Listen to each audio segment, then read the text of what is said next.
Il y a une règle en cuisine que tout le monde connaît. Pour réussir un plat, il faut de bons ingrédients et une bonne technique. Sauf que pour le poulet grillé, même avec les deux, on se retrouve souvent avec un résultat décevant. Le poulet grillé, c'est un classique. C'est ce plat qu'on commande au restaurant en se disant que c'est simple à refaire chez soi. Et pourtant, pas du tout. Ce que beaucoup ignorent, c'est que ce plat demande une succession d'étapes précises. Le moment où vous entaillez la viande, la façon dont vous préparez votre marinade, la température de votre grill, et c'est tout ça que je vais vous apprendre aujourd'hui. Food culture. La première chose à faire, c'est que je commence par éplucher mes pommes de terre. Alors moi personnellement, je sale généreusement l'eau avant de la faire bouillir. Alors je plonge mes pommes de terre et je les laisse cuire tranquillement. Pendant ce temps, je passe à la star du plat. Je prends mon couteau et j'entaille la chair en faisant des incisions peu profondes. Ces entailles ont un double avantage. Elles permettent à la marinade d'abord de pénétrer profondément dans la viande et visuellement aussi, ça donne un résultat beaucoup plus appétissant une fois grillé. Si vous pouvez faire cette étape la veille ou au moins 30 minutes avant, c'est encore mieux. La viande aura vraiment le temps de s'imprégner des saveurs. Maintenant, place à la marinade. Je commence toujours par l'ail. 2 gousses que j'écrase ou que j'émince finement. J'ajoute une cuillère à café d'épices pour volaille, une cuillère à café de paprika pour cette belle couleur rouge, une cuillère à café de cumin qui va apporter de la profondeur, et une cuillère à soupe de ketchup, 25 mm d'huile d'olive pour lier le tout, du sel et du poivre pour assaisonner. Pourquoi du ketchup? Parce qu'il apporte du sucre qui va caraméliser à la cuisson et de l'acidité qui équilibre les saveurs. Et pour ceux qui aiment le piquant, vous pouvez mettre une cuillère à café de tabasco.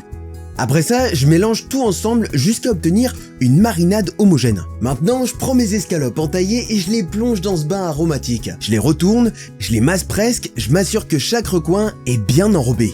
Conseil important, jetez jamais la marinade qui a été en contact avec de la viande crue. Par contre, vous pouvez en garder une partie avant d'y mettre le poulet pour badigeonner en cours de cuisson. Bon, après ça, mes pommes de terre sont maintenant parfaitement cuites. Je les égoutte donc et je commence à les écraser.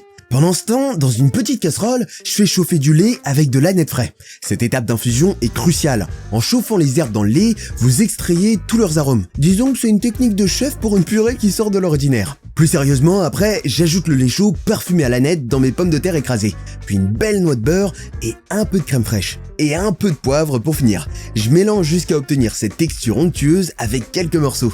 Fait intéressant d'ailleurs, une purée avec quelques morceaux, c'est la preuve qu'elle est faite maison. Les purées industrielles sont toujours parfaitement lisses. Comme vous voyez, je l'ai pas acheté.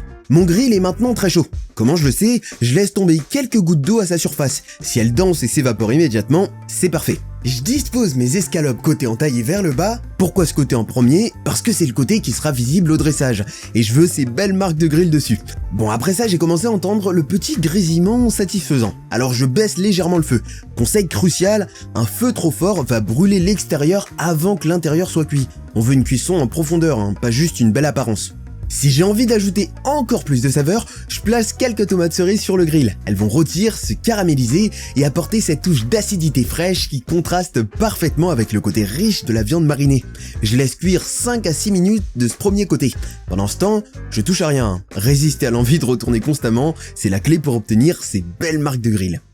Je soulève délicatement mes escalopes et je découvre cette belle caramélisation dorée. Encore 5 à 6 minutes de l'autre côté. L'odeur qui se dégage est absolument incroyable. Ce mélange de paprika, de cumin, d'épices pour volaille et de ce léger caramel du ketchup. Maintenant le dressage. Je prends mon assiette et j'étale généreusement ma purée au fond. J'utilise le dos de ma cuillère pour créer une surface lisse. Au centre, je pose mes ailes de poulet grillées, encore fumantes, brillantes de leur glaçage. Les marques de grill sont parfaites. Je dispose mes tomates cerises rôties tout autour. Regardez ces couleurs. Le blanc crémeux de la purée, le doré caramélisé du poulet, le rouge éclatant des tomates. C'est un plat qui se mange d'abord avec les yeux. Et voilà, des escalopes de poulet grillées aux épices avec une purée maison qui va faire de ce repas un moment inoubliable. Bon, si vous vous êtes régalé avec les yeux, n'hésitez pas à vous abonner. Vous avez tous les ingrédients en description. Et nous on se dit à la semaine prochaine pour un nouveau tuto.